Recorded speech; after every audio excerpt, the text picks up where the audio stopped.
ಕರ್ನಾಟಕದಿಂದ ಶಬರಿಮಲೆಗೆ ತೆರಳುತ್ತಿದ್ದ ಅಯ್ಯಪ್ಪ ಸ್ವಾಮಿ ಮಾಲಾಧಾರಿಗಳ ವಾಹನಗಳನ್ನು ಅಡ್ಡಗಟ್ಟಿ ಅಗೌರವ ತೋರಿರುವುದು ಖಂಡನೀಯ ಎಂದು ಕನ್ನಡ ಸೇನೆ ಜಿಲ್ಲಾಧ್ಯಕ್ಷರಾದ ಪಿಸಿ ರಾಜೇಗೌಡ ಆಕ್ರೋಶ ಹೊರಹಾಕಿದ್ದಾರೆ.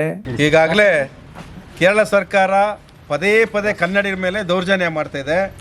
ನಾವು ಇಲ್ಲಿಗೆ ಬಂದಂಥ ಪ್ರತಿ ರಾಜ್ಯದವರಿಗೂ ಯಾವುದೇ ಕಾರಣಕ್ಕೆ ದೌರ್ಜನ್ಯ ಮಾಡ್ದಲೇ ನಮ್ಮ ಮಲೆನಾಡು ಭಾಗದಲ್ಲಿ, ಅದು ವಿಶೇಷವಾಗಿ ಚಿಕ್ಕಮಗಳೂರು ಜಿಲ್ಲೆಯಲ್ಲಿ ಪ್ರತಿಯೊಂದು ಆಂಧ್ರ, ಕೇರಳ ಹೆಚ್ಚಿಗೆ ಬರ್ತಾ ಇರೋದೇ ಕೇರಳದವರು ಟೂರಿಸಮ್ ಇಲ್ಲಿ ಪ್ರವಾಸಕ್ಕೆ. ಆದರೆ ನಾವು ಇವತ್ತವರೆಗೆ ಅವ್ರಿಗೆ ಒಂದು ಕಿಂಚೆತ್ತು ನೋವು ಕೊಡ್ತಾ ಇಲ್ಲ. ಆದರೆ ಇವತ್ತು ನಮ್ಮ ಇಲ್ಲಿಂದ ಸುಮಾರು 15 ದಿವಸದಿಂದ ನಮ್ಮ ಕನ್ನಡಿಗರು ಭಕ್ತಿಯಿಂದ ಆ ದೇವಸ್ಥಾನಕ್ಕೆ ಹೋಗ್ತಾರೆ, ಪೂಜೆ ಮಾಡಿಸ್ಕೊಂಡು ಅಲ್ಲಿರೋಂಥ ಅಯ್ಯಪ್ಪ ಸ್ವಾಮಿ ನಂಬ್ಕೊಂಡು ಇಲ್ಲಿಂದ ಹೋದಂಥ ಸಂದರ್ಭದಲ್ಲಿ ಅವ್ರನ್ನ ಕಡೆಗಣಿಸಿ ಅಲ್ಲಿಂದಲೇ ಅಡ್ಡ ನಿಲ್ಲಿಸಿ ಬೇರೆ ವ್ಯವಸ್ಥೆ ಮಾಡಬೇಕು, ನೀವು ಇಳಿದು ಹೋಗಿ ಅಂತ ಬಸ್ಸಲ್ಲಿ ಗಲಾಟೆ ಮಾಡಿ ಕಳಿಸ್ತಾರೆ.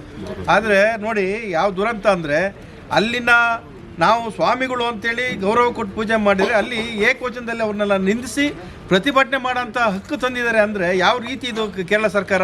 ಈ ಕೇರಳ ಸರ್ಕಾರ ಕನ್ನಡ ಮೇಲೆ ದಿನನಿತ್ಯ ಮಾಡ್ತಾ ಇರೋದ್ರಿಂದ ನಮ್ಮ ಮುಖ್ಯಮಂತ್ರಿಗಳು ಮತ್ತು ಉಸ್ತುವಾರಿ ಸಚಿವರುಗಳು ಆಯಾ ಜಿಲ್ಲೆಯಲ್ಲಿ ಇವ್ರೇನು ಗೆಣಸ್ಕೈಗಿತ್ತಿದಾರ?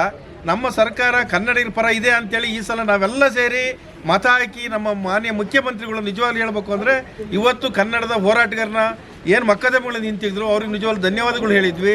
60 ಭಾಗ ಕನ್ನಡ ಇರಲೇಬೇಕಂತ ಆದೇಶ ಮಾಡಿದ್ರು, ಅವ್ರಿಗೂ ಧನ್ಯವಾದ ಹೇಳಿ ಅವರು ಕಾವಲು ಸಮಿತಿ ಅಧ್ಯಕ್ಷರಾಗಿರೋದ್ರಿಂದ ನಾವೆಲ್ಲ ಅವ್ರ ಬಗ್ಗೆ ಭಾರಿ ನಿಂತ್ಕೊಂಡಿದ್ವಿ. ಆದರೆ ಇವತ್ತು ಅದು ಯಾರು ಕೇಂದ್ರದಿಂದ ವೇಣುಗೋಪಾಲ್ ಅವ್ರು ನಮಗೆ ಸಂಬಂಧನೇ ಇಲ್ಲ ಕರ್ನಾಟಕ ರಾಜ್ಯಕ್ಕೆ. ಅವ್ರು ಏನಿದ್ರು ಕಾಂಗ್ರೆಸ್ ಪಕ್ಷಕ್ಕೆ ಸೀಮಿತವಾಗಿರ್ಬೇಕೇ ಬಿಟ್ಟರೆ ನಮ್ಮ ಕನ್ನಡಿಗರಿಗೆ ಸೀಮಿತ ಅಲ್ಲ ಮಂಚ. ಇಲ್ಲಿನ MLAಗಳು, ಇಲ್ಲಿನ ಏನು ವಿಧಾನಸಭಾ ಮುಖ್ಯಮಂತ್ರಿಗಳು ನಮಗೆ ಸಂಬಂಧ. ಆದರೆ ಅವ್ರು ಬಂದು ಹೇಳಿದರೆ ಅದನ್ನು ಅವ್ರು ಹೇಳಿದಂಥ ಆರ್ಡ್ರ್ ಇವ್ರು ಮಾಡೋದಲ್ಲ. ಇಲ್ಲಿನ ಕನ್ನಡಿಗರು ಕೇಳಬೇಕು. ಇವ್ರು ಏನಿರ್ತಾರೆ 5 ವರ್ಷ ಇವರು ನಾವು ಓಟ್ ಹಾಕಿ ಗೆಲ್ಸಿದ್ದೀವಿ, ಮುಂದಿನ ದಿನದಲ್ಲಿ ಇದೇ ರೀತಿ ಆದರೆ ಇವರೇನು ಆದೇಶ ಮಾಡೋದು? ನಾವು ಬಿಸಾಕಬೇಕಾಗುತ್ತೆ. ಆದ್ದರಿಂದ ಈ ಕೂಡಲೇ ಮುಖ್ಯಮಂತ್ರಿಗಳೆಲ್ಲ ನಮ್ಮ ಕನ್ನಡ ಮೇಲೆ ಏನು ದೌರ್ಜನ್ಯ ಆಗ್ತಾಯಿದೆ ಕೂಡಲೇ ಅದನ್ನು ನಿಲ್ಲಿಸಬೇಕು. ಮತ್ತೇನಾರು ಅವರು ಇದೇ ರೀತಿ ಮುಂದುವರೆ ನಾವು ಪ್ರತಿಯೊಂದು ಜಿಲ್ಲೆ ಬಂದಂಥವ್ರಿಗೆ ನಿರ್ಬಂಧ ಹೇರ್ತೀವಿ, ಮತ್ತೆ ಮಸಿ ಬೆಳೀತೀವಿ. ಪ್ರತಿಯೊಂದು ಏನು ಉಗ್ರ ಹೋರಾಟ ಮಾಡಬೇಕು, ಇಲ್ಲಿಂದ ನಿಮ್ಮ ವಿಧಾನಸೌಧ ಮುತ್ತಿಗೆಯನ್ನು ಇಡೀ ಜಿಲ್ಲೆ ಜನ ಮುತ್ತಿಗೆ ಹಾಕ್ತೀವಿ ಅಂತೇಳಿ ಸಂದರ್ಭದಲ್ಲಿ ಹೇಳ್ತಿದ್ದೀವಿ. ಭಾರತವು ಒಕ್ಕೂಟ ವ್ಯವಸ್ಥೆಯಾಗಿದ್ದು ಅವರವರ ರಾಜ್ಯ ಭಾಷೆಗಳಿಗೆ ಗೌರವಿಸುವುದು ಪ್ರತಿಯೊಬ್ಬ ರಾಜ್ಯದ ಜನಗಳ ಜವಾಬ್ದಾರಿಯಾಗಿದ್ದರೂ ಸಹ ಕನ್ನಡಿಗರಾದ ನಾವು ಭಾರತದ ಯಾವ ರಾಜ್ಯದವರು ಬಂದರೂ ಸಹ ಉದ್ಯೋಗ, ವಸತಿ, ವಿದ್ಯೆ ಎಲ್ಲವನ್ನ ಕಲ್ಪಿಸಿಕೊಡುತ್ತೇವೆ. ಆದರೆ ಕೇರಳ ಸರ್ಕಾರ ಪದೇ ಪದೇ ಕರ್ನಾಟಕದ ಬಗ್ಗೆ, ಕನ್ನಡಿಗರ ಬಗ್ಗೆ ಅವಹೇಳನ ಮಾಡುತ್ತಿರುವುದನ್ನು ತೀವ್ರವಾಗಿ ಖಂಡಿಸುತ್ತೇವೆ ಎಂದು ಸುದ್ದಿಗೋಷ್ಠಿಯಲ್ಲಿ ಹೇಳಿದರು. ಕಾಸರಗೋಡು ವಿಷಯ ಮೊನ್ನೆಗಾಗಲೇ ಎಲ್ಲರಿಗೂ ತಿಳಿದಿರೋಂಗೆ ಕಾಸರಗೋಡು ನಮ್ಮದು ಕಣ್ರಿ, ನಾವೆಂದೂ ಬಿಟ್ಕೊಡೋ ಮಾತೇ ಇಲ್ಲ. ಆ ಕಾಸರಗೋಡು ಕನ್ನಡ ಶಾಲೆಯಲ್ಲಿ ಮಲಯಾಳಂನ ಕಲಿಸ್ಬೇಕು ಅನ್ನೋದೊಂದು ಸರ್ಕಾರದ ಆದೇಶ ಏನಿದೆ, ಆ ಆದೇಶವನ್ನು ಈ ಕೂಡಲೇ ಸರ್ಕಾರ ಹಿಂಪಡೆಯಲಿಲ್ಲ ಅಂದಿದ್ದೆ ಆದರೆ ಕನ್ನಡ ಸೇನೆ ಕರ್ನಾಟಕ ಉಗ್ರ ಹೋರಾಟ ಕೈಗೊಳ್ಳುತ್ತೆ. ಕನ್ನಡ ನೆಲ, ಜಲ, ಭಾಷೆ ಅಂತ ಬಂದರೆ ಕನ್ನಡ ಸೇನೆ ಕರ್ನಾಟಕ ಕೆ ಕುಮಾರಣ್ಣರವರ ನೇತೃತ್ವದಲ್ಲಿ ಎಂದೂ ಯಾವತ್ತೂ ಹಿಂದೆ ಬಂದಿರೋ ವಿಷಯನೇ ಇಲ್ಲ, ಹಿಂದೆ ಬರೋದೂ ಇಲ್ಲ. ಈ ಉಗ್ರ ಹೋರಾಟಕ್ಕೆ ಯಾವ ಹಂತಕ್ಕೆ ಹೋಗುತ್ತೆ ಅಂದರೆ ನಾವು ಉಪವಾಸ ಸತ್ಯಾಗ್ರಹ ಮಾಡುವಂಥ ಹಂತಕ್ಕೆ ಹೋಗ್ತೀವಿ.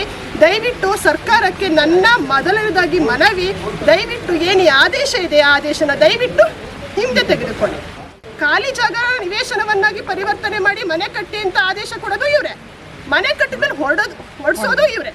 ಏನ್ರಿ ಜನಗಳನ್ನ ಮಂಗ ಮಾಡಬೇಕು ಅಂದ್ಕೊಂಡಿದ್ದೀರೇನ್ರಿ? ಮಂಗ ಆಗೋಗಿದ್ದಾರೆ ಕಣ್ರಿ. ಕರ್ನಾಟಕದವರು, ಭಾರತೀಯರು ವಿಶಾಲ ಹೃದಯದವರು. ಹೌದು, ವಿಶಾಲ ಹೃದಯದವರು ಅಂತ ತಿಳಿದೇ ಎಲ್ಲರೂ ಬಂದು ನಮ್ಮ ಮೇಲೆ ಈ ವಿಶಾಲ ಹೃದಯಕ್ಕೆ ನೋವು ಕೊಟ್ಟು ಸಾಕಾಗಿ ಈಗಾಗಲೇ ಪ್ರಕೃತಿ ಪ್ರಳಯಗಳಾಗ್ತಿದೆ. ಹಾಗೆ ಭುವನೇಶ್ವರಿ ತಾಯಿ ಎಷ್ಟು ದಿನ ಅಂತ ಈ ನೋವನ್ನ ಸಹಿಸ್ಕೊಂತಾಳೆ?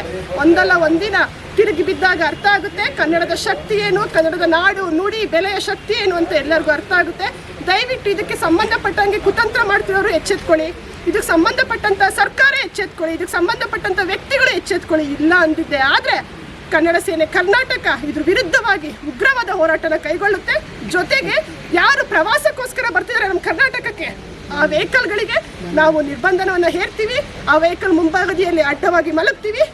ಈಗಾಗಲೇ ನಮ್ಮ ಜಿಲ್ಲಾಧ್ಯಕ್ಷರಿರುವಂಥ ಪಿಸಿ ರಾಜೇಗೌಡರಿರುವಂತೆ ಮಸಿ ಬಳಿತೀವಿ. ಸುದ್ದಿಗೋಷ್ಠಿಯಲ್ಲಿ ಮಹಿಳಾ ಘಟಕ ಜಿಲ್ಲಾಧ್ಯಕ್ಷರಾದ ಚೈತ್ರಾ ಗೌಡ, ನಗರ ಅಧ್ಯಕ್ಷರಾದ ಸತೀಶ್ ಕಲ್ದೊಡ್ಡಿ, ಹುಣಸೆಮಕ್ಕಿ ಲಕ್ಷ್ಮಣ್, ಶಂಕರೇಗೌಡ, ಜಯಪ್ರಕಾಶ್, ಇಂದಿರಾ, ಮಂಜುಳಾ, ಸಂಜಯ್ ಶೆಟ್ಟಿ ಮುಂತಾದವರು ಉಪಸ್ಥಿತರಿದ್ದರು.